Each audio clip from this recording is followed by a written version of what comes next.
Good evening, everybody. Welcome to Live Penguin TV. My name is Sky. I'm going to be your host for the evening, and tonight I'm joined by Tom. Jump on in, Tom. Hi everyone, once again welcome to all the regulars, big welcome to the newbies. 1,161 penguins last night, which is still pretty good numbers. We might get more tonight, we might get less, we'll see. I'll be keeping an eye on the YouTube feed, the questions, so anything really interesting we'll pass on and answer. Facebook will have rangers looking at it in the next 24 hours. We do get a lot of questions. Please don't spam the feed, and we'll see how we go. Have a good night. Thank you. All right, so did you hear that, everyone? 1,161 penguins last night. So not a bad number. Still keeping busy out there, our penguins are. Still coming on back at night time, back to their burrows. And that's what we're here to watch. We are here to watch the world-famous penguin parade. We are here to watch penguins cross this beach right in front of us and waddle their way on back to their burrows, back to their chicks, back to their eggs. And we think there might be a fair few eggs coming in the next little while because we've seen a whole lot of shell gritters. That's females that have got eggs in their bellies going the opposite way to nibble on shells. So we're thinking we might be seeing some more eggs in our burrows pretty soon. But what you're looking at here are the stands. And these stands are sitting on the Bunurong country. So the traditional custodians of Malau, Phillip Island, are the Bunurong of the Kulin Nation, and I'd like to pay my respects to elders past, present and emerging. And we've got a few people on the stands tonight because, of course, today is a public holiday. So we haven't usually been open during the week, but because today is a public holiday here in Victoria, we have stayed open to let people come and enjoy the penguins live. And just between you and me, it is looking like, if all goes well, we should be seeing many more of you throughout the week in the near future. So stay tuned for any announcements that we may have on that front in the next little while. So you can see some people on the stands in the distance. You can see the skybox to the left. That is Rachel is going to be sitting in there tonight. Ranger Rachel, you might know her from these live streams. She is one of our producers that you might have seen a few nights. She's going to be counting these penguins tonight. So look, if we're on Rachel's side, we'd hope that there won't be many penguins so that she doesn't have to count too many. But you know what, I'm not on Rachel's side tonight. I want lots and lots of penguins, please. I want Rachel to have a tough night of counting. I want her to really be put through her paces by the amount of penguins that she gets tonight. Then on the east stand, so that stand over here, this is our east stand, and Ranger T is in charge of this stand here, and she's going to be counting the penguins that will be arriving up on this part of the beach over here, and she'll be radioing those numbers through to Rachel to add to the count. Rachel's going to be in charge of counting all of the penguins that come from the middle of these two stands all the way down this beach towards where we are here on Penguins Plus. Now you can see it's a very low tide again tonight. Let me zoom out so you can see it properly. Very low tide. So the penguins are going to have quite an adventure to get home tonight. But it is a beautiful, calm evening out there. In fact, the whole day has just been perfect. We've had lovely sunny weather. I think it was about 27 degrees Celsius today, and the water has just been flat. I was down here earlier today, and it was just turquoise blue. So clear, so calm. So I reckon we've got a pretty good chance of seeing rafts tonight here at the Penguin Parade. And yes, the Penguin Parade is part of Phillip Island Nature Parks. We're coming to you live from Phillip Island in Victoria, in Australia. And we here at Phillip Island Nature Parks are a not-for-profit conservation organisation. And we do all sorts of good work in conservation, research and education. So we look after a lot of the natural areas here on Phillip Island, the south side beaches. We run the Penguin Parade so that people can come and enjoy seeing penguins cross the beach. We look after the Koala Conservation Reserve, and we look after the Nobby's Antarctic Journey, Churchill Highland Heritage Farm, all sorts of things we do here on the island. And if you'd like to support us, one thing you can do is come and visit us if you can, because the money that you spend by visiting us here and visiting our sites does directly fund our research and conservation and our education programs, but also you can donate to the Penguin Foundation. So in the link below or above or wherever it is, you should see a link to the Penguin Foundation, and you can become a penguin pal where you get a little penguin plushie. You can adopt a penguin, and you can just donate to our causes. So if you can, we really do appreciate it. Now, part of the work, I'm going to look for rafts, and I'm going to tell you a little bit more about the work that we do. Oh, is that a raft there? So there was a raft out here earlier today, maybe 20 minutes ago we could see a raft, but it has swum back out to sea. I think that might be one right in the distance. I think the thing closest to us is just rocks, but I reckon right in the middle of the screen, let me see what the zoom can do for us. That's penguins. Fantastic. All right, so we're seeing penguins already. In fact, it looks like two little rafts. Let's see what we can get from the camera. So for those of you watching for the first time, this doesn't really look like much, but it is quite a special thing. This is a group of penguins in the water. We call it a raft of penguins. And what that means is it's a whole lot of penguins who usually spend the day by themselves, as far as we know. They come together at night time so that they can swim in together and cross the beach as a group because there's safety in numbers. And on really choppy nights, we have no chance of seeing these rafts of penguins. But on nights like tonight, you can. So it just sort of looks like a smudge in the water. Just looks like, is it going to focus in? No. All right. So, oh, yes, it does a little bit. Okay, so let me just be patient and let it take its time to find them. There we go. So all you can really see is a bit of a disturbance in the water and little flecks of white. That is the white bellies of the penguins. They've got their heads above the water as they swim using their flippers. And they're waiting, they're biding their time. They're not thinking of swimming in just yet. It's too early, it's too light out there. Really light and bright. Last night our penguins started crossing at 8:30, and I would expect we might have similar time tonight. So we might be waiting a little while longer. But they are on their way, they are moving around. I'm having trouble keeping my eyes on them. So the two rafts are splitting apart a little bit now. And we'll keep our eyes on these rafts. I might zoom out because it's not thrilling stuff, is it? And we'll come back to it a little bit later once they're a little bit closer and there's more to see. But let's keep our eyes on the beach because I'm hopeful that we might start to see. Oh, I'm losing my bearings. I'm hopeful that we might get an early penguin or two that we can enjoy on the water's edge. So let's just watch like this. I think that's a pretty nice view. Let's enjoy it like that. We'll keep our eyes on those rafts out there.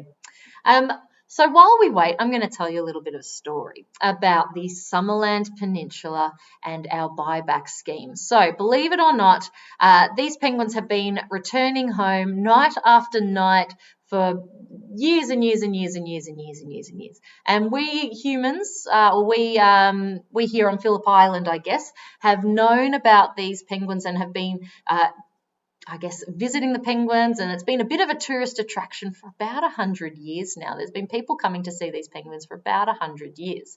And it used to just be that you'd drive out, park your car wherever you could, walk on down over the sand dunes and through the natural areas, through the penguin colony, probably accidentally standing on penguin burrows and causing all sorts of destruction. And you just go sit on the beach and you'd watch the penguins come across the beach. That's how it used to be. Then in 1968, some citizen scientists decided that they wanted to know more about these penguins, and they started studying them, counting them. That's when we started the count for the very first time, because we count our penguins as they cross the beach. And they started counting them for the first time in 1968, and they started to try and learn about them and started to try and study them and all this sort of stuff. And through that, they started trying to protect them. And so over the years, boardwalks were made so that we didn't have to walk over the penguin burrows. Over the years, it became a ticketed event. There's still pictures, I think, at least in the 70s, of just thousands of people all over the beaches. There was dogs. It was just chaos. So it had to be regulated so that we could keep the penguins safe. But unfortunately, as the years towards the mid-80s continued, the penguin numbers were declining. What we were doing was not sustainable, and the penguin numbers were reducing and reducing. And it got down at its lowest, I believe, to around only 12,000 penguins here on the island. And in fact, there used to be 10 colonies of penguins across this island, but it came just to this last colony here, and then that colony was decreasing and decreasing and decreasing. And one of our scientists did some calculations, and he figured out that if we didn't change what we were doing with that rate of decline, we would have no penguins left here by the turn of the millennium. By about the year 2000, no more penguins, they'd be all gone. And he said something needs to change. And so a crazy plan was hatched, and it was to buy back the Summerland Peninsula. So from about where I am right here on Summerland Beach all the way to the Nobbies used to be a housing estate called the Summerland Housing Estate, and it had houses and had a golf course and it had shops. It was a bustling place. People were driving in and out, and of course, if you drive at night in this area, penguins might get run over. There was construction going on. There were lights. It was a regular little housing estate. And the plan was to buy that whole peninsula, essentially, back and give it to the penguins. And as far as we know, it is the biggest buyback scheme for one species, perhaps in the history of the world, for an environmental cause. It's really quite a special thing. So they had this crazy plan, and yet the government said yes.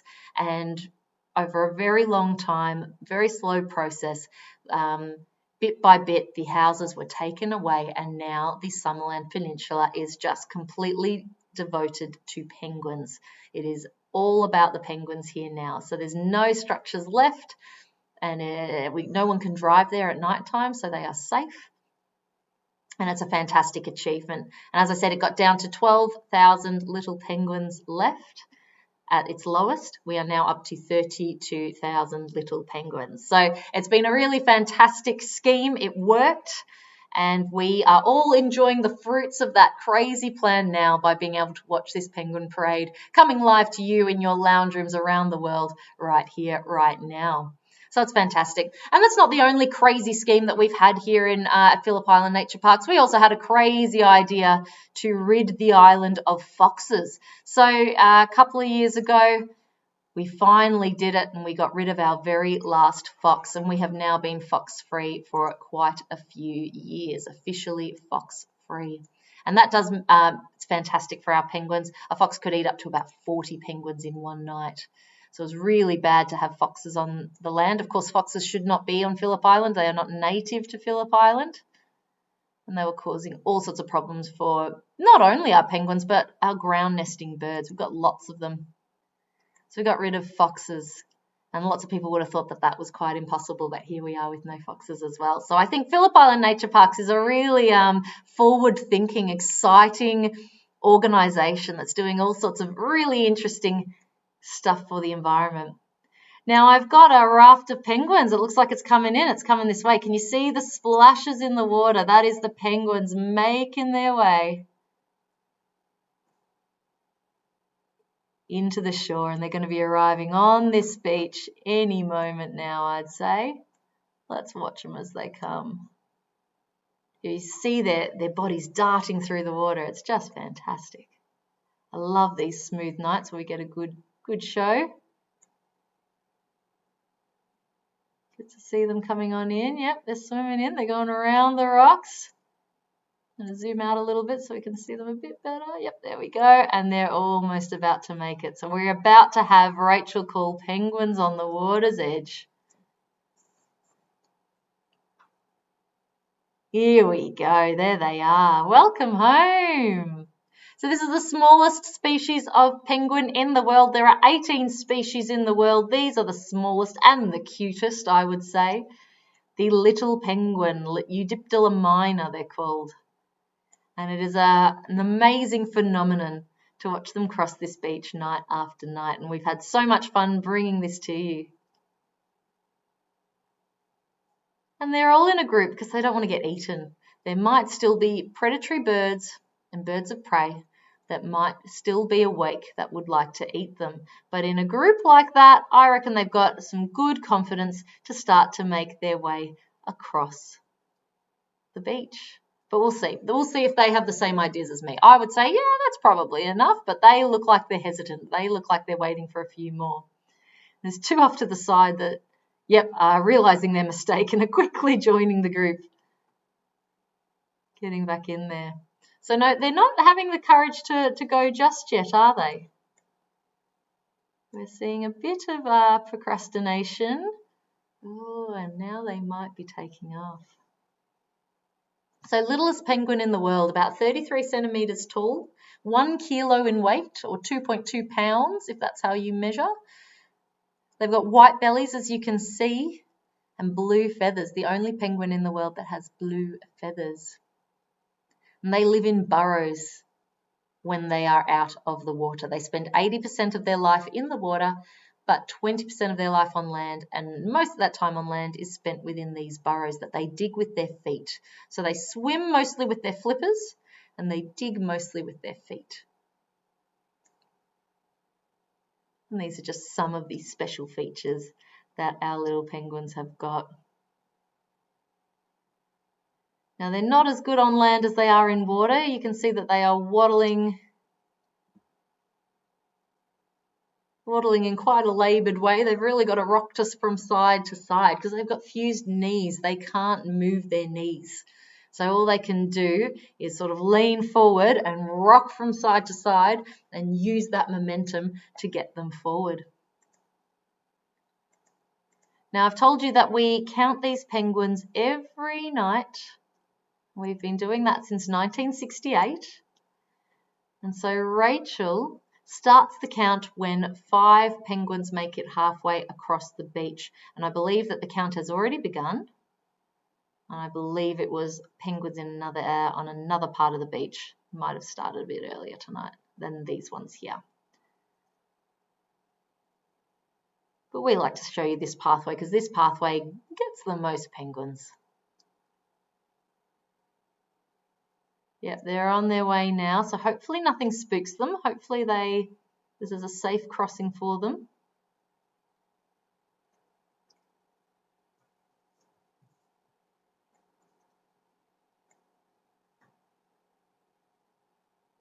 And hopefully they're going to have a fun night in the colony tonight. There might be some breeding going on. Might be some penguin shenanigans going on. Certainly going to be some feeding of chicks, I would say. But a lot of the chicks that we've had so far are fledging at the moment or are about the age where their parents don't need to look after them anymore. So, yeah, we're hoping to start to see second clutches of eggs soon. It is the breeding season at the moment, and they'll try and have as many babies as they can within the time of the breeding season. Here we go.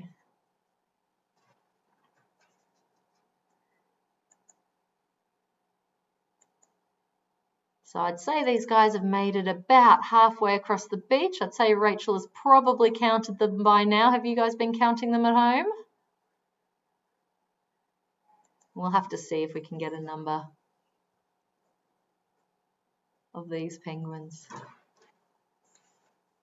Ooh, 74 is the official number, Tom's telling me. So did you get that, everybody? That's what penguin counter Rachel reckoned. How did you compare to the expert?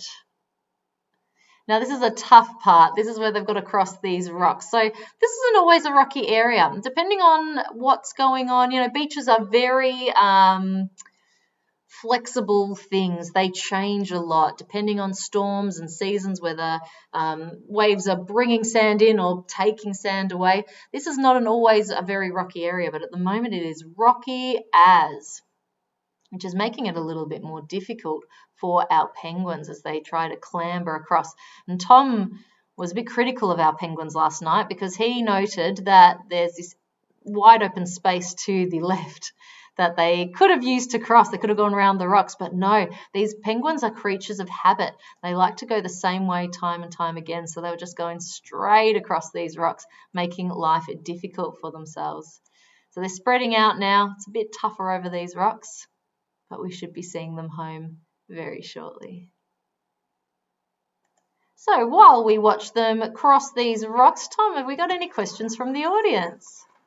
Yeah, this is from MK Eli. He's heard they have 3 eyelids. Ooh. What do the actual eyelids do? Oh, good question. Thanks for that. So yeah, they do have 3 eyelids. Isn't that cool? So we've got, I guess, 2. And they help us open and shut our eyes and protect us from, it's good for us when we sleep to keep things dark. And they protect our eyes from dust and muck and grime. If you get something in your eye, you can kind of put one eyelid over the other and try your best to get it out. So they've got those 2 eyelids, but they've got a special 3rd eyelid. And it's kind of like, it's like goggles. It's like goggles for humans. Because they swim through the water, they've got a whole lot of extra muck and stuff that will be getting into their eyes, more than there is in the air. There's much more stuff that can get into your eyes while you're swimming around in the ocean. So they've got this protective film that kind of works like goggles that helps them see underwater and protects their eyes underwater. So yeah, thank you for that. Great question. Yeah, they've got 3 eyelids.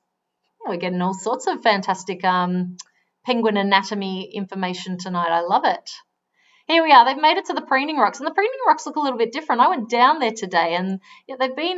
We've had to create a little stream to help our cameras stop flooding, and they've changed up the composition of the rocks. I think it's a little bit easier actually for the penguins to cross at the moment. A bit less rocky, a bit more sandy. But it certainly looks a bit different when you're used to just seeing really uniform rocks, to see a bit more sand blended in. So here we go, there they are. So some are stopping on these Preening rocks and others are continuing along, across the little stream.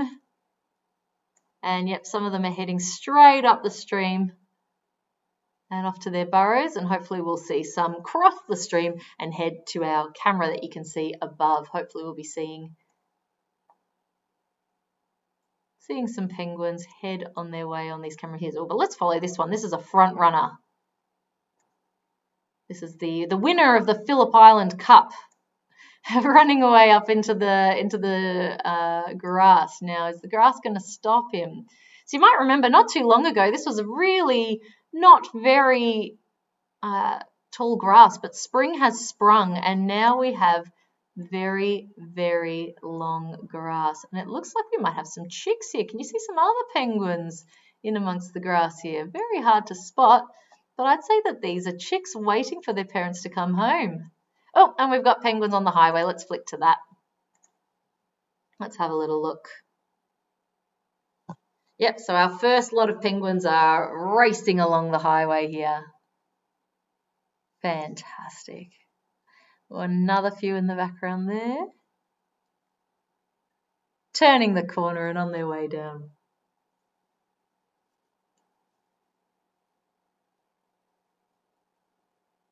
Oh, they're very sweet. Balancing as they rock from side to side with their little flippers out. All right, let's go see if we can find some more chicks because it is the breeding season. So let's go see if we can find any chicks that are still at home that haven't yet fledged, haven't yet taken their chances out in the wild woolly ocean. So we've got 2 little penguins on their way up the penguin pathway there. This is about where they came across the goose not so long ago, so that you can see the grass has gone very different. But these might be some chicks. Let's have a little look. Do they look soft and fluffy? Not really. So it's a bit hard to tell if they're chicks or if they're adults that have come home. What we're really looking for is some very clear sort of fluffiness. It's sort of this grey fluffiness. In fact, it looks like, is that mating behaviour? Oh, it might be. So maybe these aren't chicks at all. Oh, we've got more above us, but I'm interested in the shenanigans that these two penguins are getting up to here. To me, that looked a bit flirty. That looked a little bit like mating, I've got to say. So maybe this is a couple, maybe they've kicked their babies out and they're ready to have some more. Maybe. Hard to know. They're both home. And actually something that we do see is after the babies fledge, there does seem to be a little bit of a rest stage. We've seen in our data that often the two adults will have a few days home together after the chicks have left, where it seems like they might just recoup and go, whew, well, that was busy. All right. And then if time allows, they might have more babies, or they may not. But yeah, so that might have been mum and dad potentially getting started on their next clutch of chicks. It looked a bit flirty to me, I've got to say, but who knows? Oh, can you see nest preparing? Okay. Oh, can you just see that the penguin picked up the grass and is now walking inside the burrow? Oh, that's so cute. So they're building their nest. They're trying to make their burrow nice and comfortable. Did you see that? So that penguin just picked up a bit of grass, took it inside. Oh, that's so lovely. So making it nice and comfortable inside. So we do see that. If you were to look inside these burrows, you see them nice and comfortable. They bring things in to make it soft. And one of the things that they do sometimes bring in, however, is plastic. If there's plastic around, it does seem soft sometimes, and they will sometimes bring it into their burrows. Oh, shell gritter above. And so we see plastic inside these burrows, and then sometimes that plastic can end up in our penguin's belly. So if there was ever a reason to make sure you put your rubbish in the bin, it is so that it does not end up in wildlife bellies. So please put your rubbish in the bin. One of the big problems for these penguins is marine debris. And yet they think it's their food, they swallow it down,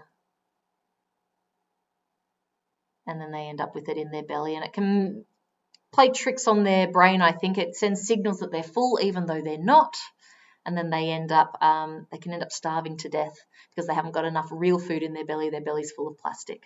All right, these guys seem to have calmed down, so it might be time to, we'll come back perhaps and see if there's any more shenanigans later, but it might be time to see if there's any more penguins arriving on the beach.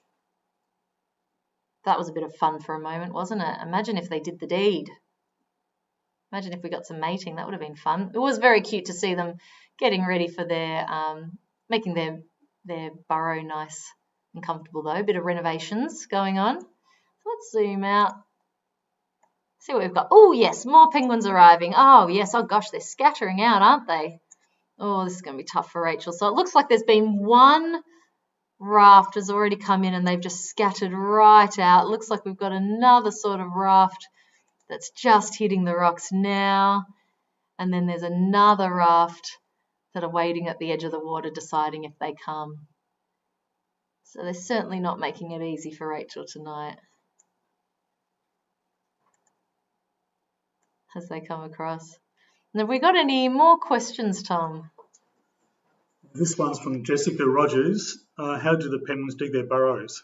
So we're talking about burrows before. Yeah, fantastic. Thanks for that, Jessica. So what they do is they use their feet. Their feet have got little digging claws on the end. They don't really use their feet much for swimming, but they use their feet for digging. And so sometimes you'll just see a little hole in the ground, and then you see like sand being kicked out of it. They sort of push their feet backwards and clear the sand out of the burrow. That's how they dig them. They can be quite long, and they usually have a little chamber at the end. So back in the day, they would have just made all of their own burrows. But I told you that we've had people coming to visit these penguins in form of tourism for a good 100 years now, and people have walked all over the dunes in different ways. We've had infrastructure on these dunes. We've had houses on these dunes. There's been all sorts of disturbance to the ground that we are working on, or these penguins are working on at the moment.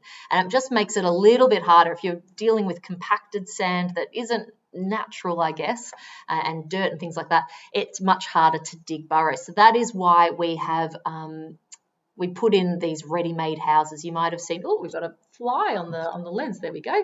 So you might have seen that we've got many man-made or human-made burrows. Come on, camera, focus in.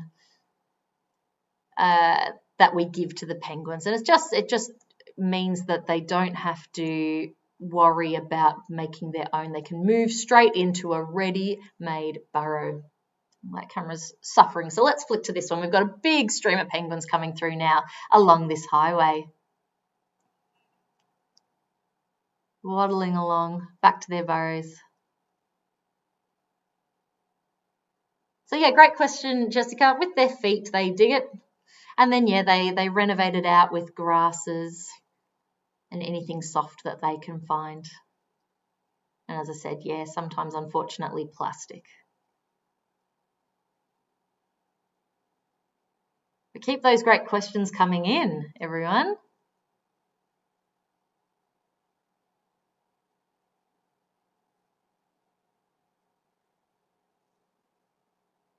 All right, let's watch these last three walk along, and then let's head back to the rocks and see what's going on out at the beach. Let's hope the camera's playing along a little bit better now. I think with the darkness, it might just be struggling a little bit out there. Oh, yep, so it's just this same sort of raft of penguins coming along. Let's have a look at these preening rocks. Oh, masses upon masses of penguins here. Let's get a good close look at some penguins on these rocks. Let's get a good close look. Be great if we could see that third eyelid, wouldn't it? But it's not something that's easy to see. It is a kind of clear film kind of eyelid. You can see them shaking their heads as well. That's because they've got a special gland that processes the salt. They drink the salt water, and we can't drink salt water, but they can. And then they get rid of the salt sort of through their nostril. You see them flick their heads, getting the salt out that they filtered within their bodies. So you see a fair bit of that. And you also see preening, making sure their feathers are nice and flies, driving me crazy. Yeah, lots of preening of the feathers you see. Putting their beaks through their feathers, making sure they're nice and smooth, nice and waterproof. Some are trying to fight their way through this crowd that's causing a bit of a bottleneck. But yep, now that they've made it across the rocks and into the colony, they start to feel safe. They don't seem to worry about predators at this point anymore. And by now, most of those nighttime those flying predators probably gone to bed.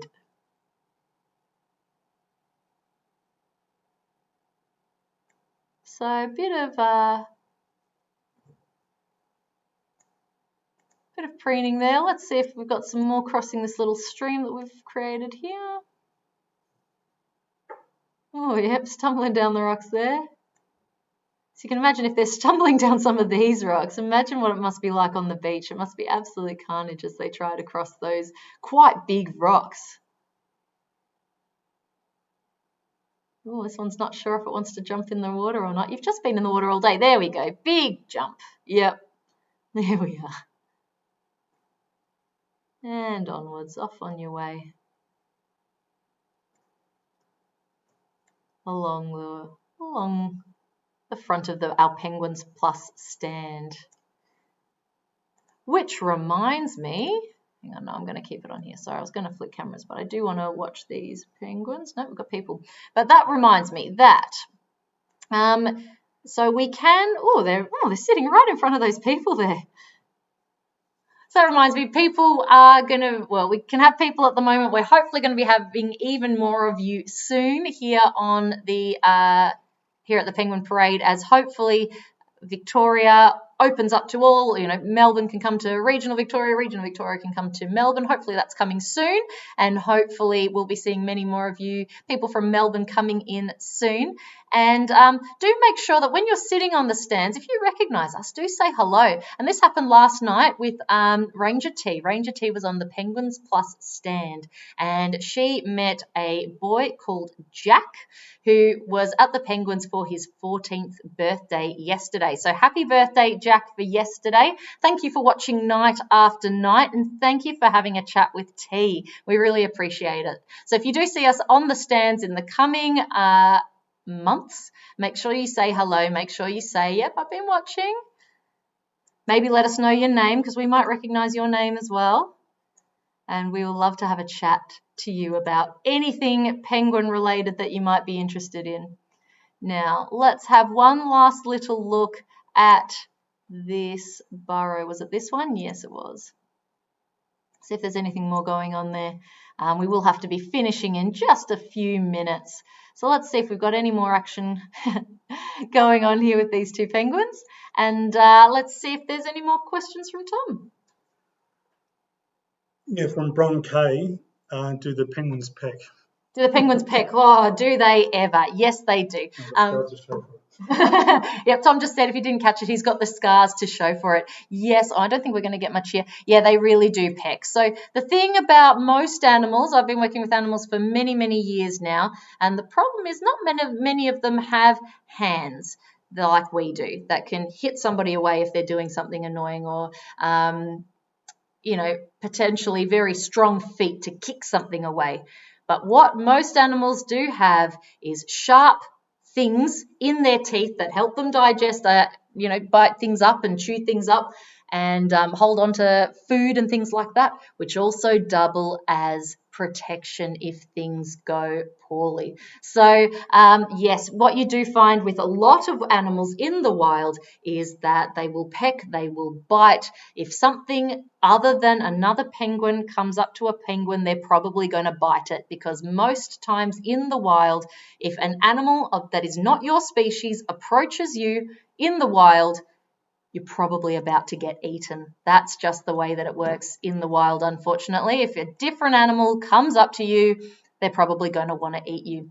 And that is why animals will often bite you if you approach them in a way that startles them, because they need to defend themselves. And yet most animals have got sharp teeth that they can use as weapons. So yep, these guys will peck. If you try to pick one up, yep, they will peck you, they will bite you, and they've got it's very sharp and very strong beak.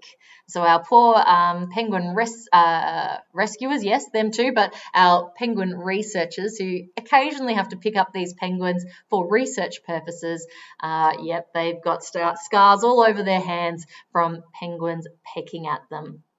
Well, look, that is time up, everybody. I hope you've enjoyed tonight. Remember to donate to the Penguin Foundation if you can. It really does support the great work we do here at Phillip Island.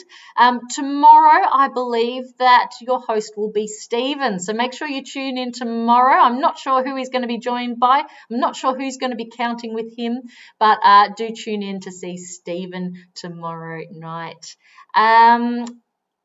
Hope you've had a lovely day. We'll see you later in the week. Goodbye, everyone. Tom, say goodbye. See everyone. I'll be down on the stands in Canning next weekend, so if anyone's here, be sure come up and say hello. Yeah, I think I'll be out there on Friday night, so make sure you say hi if you see me on Friday night. Okay, everybody. Bye.